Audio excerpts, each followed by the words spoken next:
রাজশাহী বিশ্ববিদ্যালয়ে ৩৫ বছরের বিরতির পর কেন্দ্রীয় ছাত্র সংসদ রাকসু ও হল সংসদ নির্বাচনের প্রচারণা এখন পুরো ক্যাম্পাসকে উৎসব মুখর করেছে। সকাল থেকে রাত পর্যন্ত প্রার্থীরা লিফলেট ও হ্যান্ডবিল দিয়ে শিক্ষার্থীদের সঙ্গে কুশল বিনিময় করছেন।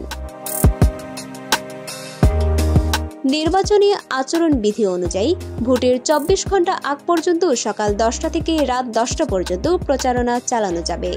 চূড়ান্ত ভোট গ্রহণ অনুষ্ঠিত হবে ২৫ সেপ্টেম্বর ২০২৫।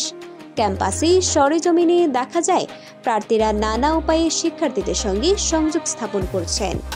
সামাজিক যোগাযোগ মাধ্যমে প্রকাশিত ভিডিও এবং লিফলেট বিতরণের মাধ্যমে তারা ভোটারদের নজর আকর্ষণ করছেন। সম্মিলিত শিক্ষার্থী জোটের জিএস প্রার্থী ফাহিম রেজা এবং অন্যান্য প্যানেল ও স্বতন্ত্র প্রার্থীরাও প্রচারণা চালাচ্ছেন। ফাহিম রেজা বলেন, শিক্ষার্থীরা উৎসাহের সঙ্গে আমাদের গ্রহণ করছে। প্রথম বর্ষের শিক্ষার্থীরাও অংশ নিচ্ছে, যা নির্বাচনী আমেজ আরও বাড়িয়েছে। আমাদের প্রথম ম্যান্ডেট হবে পূর্ণাঙ্গ আবাসন নিশ্চিত করা এবং অনাবাসিক শিক্ষার্থীদের জন্য আবাসিক ভাতার ব্যবস্থা করা। গণতান্ত্রিক শিক্ষার্থী পর্ষদের ভিপি প্রার্থী ফুয়াদ রাতুল বলেন, প্রচারণা শুরু থেকেই আমরা উৎসবমুখর পরিবেশ দেখছি।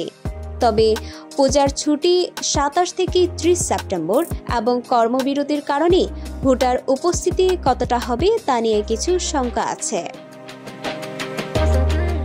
রাজশাহী বিশ্ববিদ্যালয়ের এই নির্বাচনী উৎসবমুখর পরিবেশ প্রমাণ করছে দীর্ঘ ৩৫ বছরের বিরতির পর শিক্ষার্থীদের ভোটে আগ্রহ বেড়েছে। ক্যাম্পাস জুড়ে চলছে উত্তেজনা এবং আনন্দের মিশ্রণ। প্রার্থীদের প্রচারণা এই আমেজকে আরও রঙিন করে তুলেছে।